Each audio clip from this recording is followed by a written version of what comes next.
Oh hai guys, selamat pagi dari Birmingham and welcome back to my channel.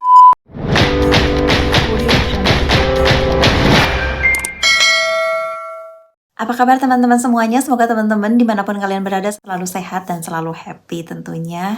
Anyway teman-teman, untuk vlog kali ini kita ngobrol-ngobrol sejenak ya, melepaskan kerinduan ngobrol-ngobrol bersama kalian. And buat kalian yang baru di channel ini, welcome! Semoga kalian nanti akan suka dengan video-video yang ada di channel ini. Buat yang baru di channel aku ini, aku share dengan kalian semua tentang pernikahan campuran dan bagaimanakah kehidupan di Inggris seperti itu. So kalau kalian yang baru pengen tahu video-video sebelumnya, aku sudah post ya di playlist. Yang belum nonton video-video aku sebelumnya, silahkan kalian tonton di playlist aku ya, biar mempermudah kalian apa yang mau kalian tonton di channel aku ini. Kita bicarakan hari ini mengenai KDRT atau kekerasan dalam rumah tangga. Pernah deh aku salah satu video sebelumnya di tahun-tahun sebelumnya membahas tentang KDRT ini. Sebelum aku bahas tentang KDRT itu, seperti kita ketahui, relate banget dengan yang terjadi sekarang di salah satu selebritis tanah air Indonesia, KDRT yang terjadi terhadap Lesti Kejora. Pribadi sebagai kaum perempuan sangat sedih dan sangat shock banget. Sangat disayangkan sekali, bukan sesuatu yang baru kayak seperti ini, tapi sangat disayangkan selalu terjadi KDRT ini di dalam rumah tangga seperti itu. Aku akan berikan support kepada Lesti, nggak mengikuti selebritis di Indonesia, tontonan-tontonan dari TV nasional Indonesia, jadi kurang tahu perkembangannya seperti apa. Dan kemarin ketika itu terjadi, kasus terjadi, itu banyak sekali di laman sosial aku tuh trending banget dan highlight banget gitu tentang Lesti Kejora, dan aku bikin tweetan juga di Twitter dan juga di Instastory juga aku mention untuk stop KDRT dan memberikan support terhadap Lesti atau perempuan-perempuan dimanapun berada yang mendapatkan tindakan seperti itu. Tindakan itu tidak dibenarkan bagi siapapun. Please untuk stop KDRT.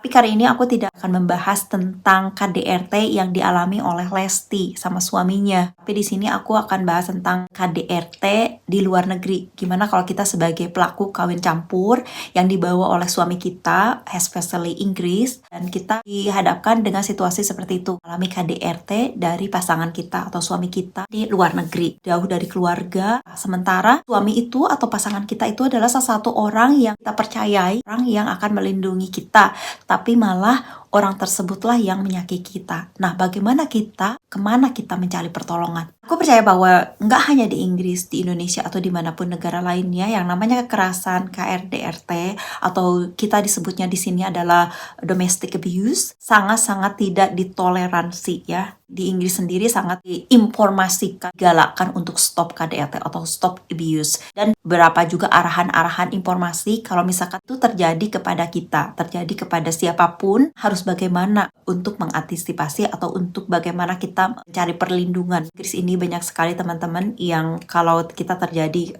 bulian, kekerasan, abuse, domestic abuse yang dilakukan oleh pasangan kita atau anggota member keluarga, itu kita berbagai form yang disediakan oleh pemerintah Inggris itu sangat mudah dijangkau. Salah satu dengan NHS, ada kepolisian juga, ada nomor-nomor yang wajib kita pegang, wajib kita tahu kalau kita ada situasi darurat, kita harus kemana. Untuk kalian yang prepare akan dapatkan pasangan orang luar, especially Inggris, dan nanti kalian akan decided to move to the UK, please kalian think again, kalian berpikir kembali apa yang akan terjadi suatu saat nanti. Kalau pertama kan indah-indah, tapi kan who knows, we never know what's going on in the future, so we have to prepare for the beginning. Perasaan itu terjadi nggak begitu aja, nggak tiba-tiba seneng, and tiba-tiba nggak seperti itu. Pasti ada kerikil-kerikil sebelumnya, pertengkaran gitu ya, yang tidak bisa diselesaikan. Akhirnya salah satu yang dominan itu akan melakukan tindakan-tindakan yang di luar nalar, dan sementara seseorang yang sebelahnya itu merasa lemah gitu, jadi tidak ada suatu power untuk melindungi diri sendiri. Kalau sudah memutuskan untuk memilih pasangan dan tinggal di luar negeri, yang pertama yang harus kita tekankan adalah kenali karakternya baik-baik. Karena kalau kita sudah di luar negeri, kita jauh dari keluarga. Jadi kenali dulu pribadinya, kenali keluarganya, seberapa dekat keluarganya, seberapa intinya. Jadi kalau misalkan kita udah tahu keluarganya, kalau ada apa-apa dengan dia, keluarganya paling tidak kita punya ada keluarga gitu. Sementara keluarga kita di Indonesia, nah bagaimana kita di luar negeri? Ya teman-teman, kalau terjadi sesuatu yang tidak mengenakan, karena di sini tuh sangat dilindungi untuk perempuan dan anak itu sangat-sangat dilindungi,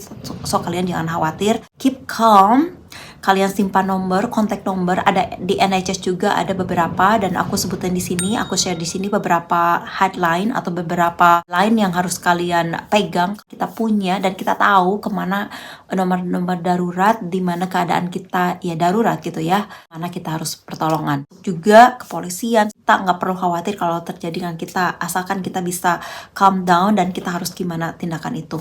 Kalau terjadi KDRT di luar negeri, kita harus kemana dan harus bagaimana, seperti itu. Jadi pertolongan kita juga harus calm. Kita harus berani lapor, berani mengungkapkan apa yang terjadi, dan kita harus tahu kemana kita harus meminta pertolongan. Kalian harus bangkit dan tidak boleh lemah gitu. Karena di luar negeri ini siapa lagi kalau yang membuat kita kuat, siapa lagi? Nggak orang lain tapi diri kita sendiri. Jadi kuat dan harus berani mengatakan stop KDRT. Kalau pasangan itu sudah KDRT, sudah melakukan KDRT, apalagi berulang-ulang kali, bukan sekali dua kali, kalian jangan khawatir untuk stop, sudahanlah, sudah move on aja. Jangan udah efek jerak si lakinya udah minta maaf, kemudian kalian udah bersatu lagi, ntar terjadi lagi seperti itu. Karena apa ya, itu habit ya.